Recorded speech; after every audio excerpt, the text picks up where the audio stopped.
So in this video we're going to go through a method to do something called completing the square. So it might seem useless in this video, but when we move on to the next video you'll see where the uses come. So right now we're just going to be learning how to do it, and then the next video we'll see why we're doing it at all. So first we have to talk about perfect squares, okay? So perfect squares and not just the shapes. Perfect square is kind of an algebra, is something like this. So x minus 5 squared, that's a perfect square. The reason being, when you multiply it out, okay, so I'll go nice and slow. I'm going to say x minus 5,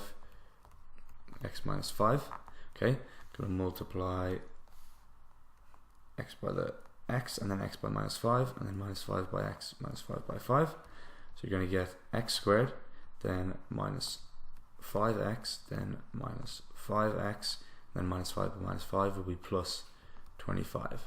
So then your final answer is going to be x squared minus 10x plus 25. Okay, so there's a way you can do this just in one line instead of going through the kind of rigmarole, just by looking at it. So you'll see here that this one here, x squared, is just the first one squared. So the first one is just squared. The last one, so 25, that's just minus 5 squared. So remember, minus 5 squared will be plus 25. And the one in the middle is just, so it's plus 2 by minus 5 by x, and then just plus in the middle there. Okay, so that might be a little bit tight, but the idea is you can do any of those sums if it's the perfect square in one line. So if you have, for example, x minus 6 squared, I know the first one is going to be x squared. Now the last one is going to be plus 36, because minus 6 squared is 36, and the middle one is going to be 2 times minus 6 times x, so like here with minus 5, so it's just going to be minus 12x. And if you want, you can look that up, but that's going to be the answer, so you can just skip to that.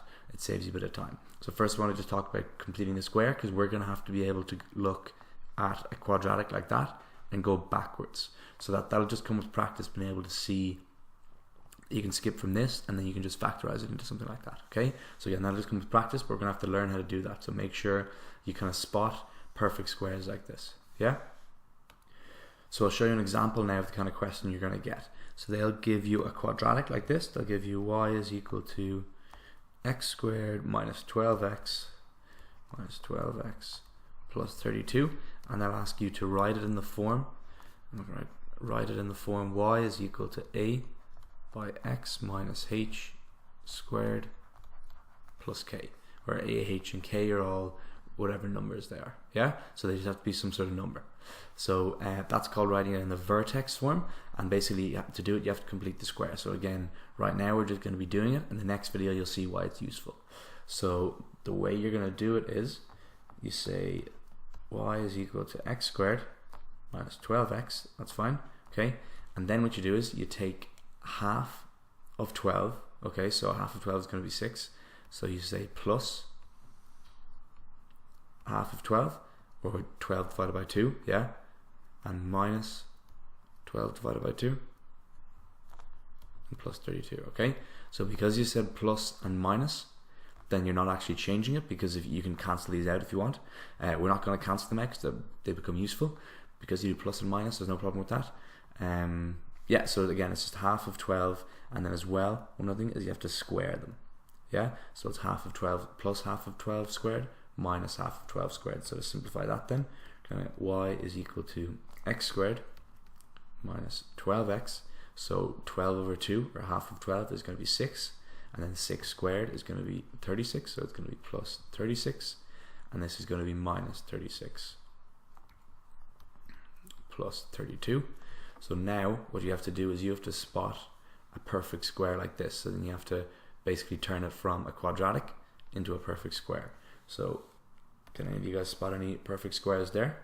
So I can spot one because it's the exact same as what we have here. So this x squared minus 12x plus 36 is the same as what we have here. So we can basically simplify that into this form there. So now we're going to have y is equal to x minus 6 squared, and then minus 36 and plus 32, you can add those together and your answer is just going to be minus 4. And there you have it. So that's your answer basically, because look what the question asks you to do. It asks you to find y is equal, or write it in the form y is equal to a by x minus h squared plus k. So there's no number before it. So a is just equal to 1, and then h is equal to 6, and k is equal to minus 4. Okay, do you see that? So I'll just write that out. So I'll say y is equal to a by x minus h squared plus k. So that means a is equal to 1, h is equal to 6, and then k is equal to minus 4. Yeah, so that's how to basically do those. So we're going to look at one more example that's a little bit harder, okay? So I'll do it down here. Give me a second, I'll write it out. So there I have the question written there. So it's y is equal to 2x squared minus 4x plus 5. And again, write in the form y is equal to a by x minus h all squared plus k.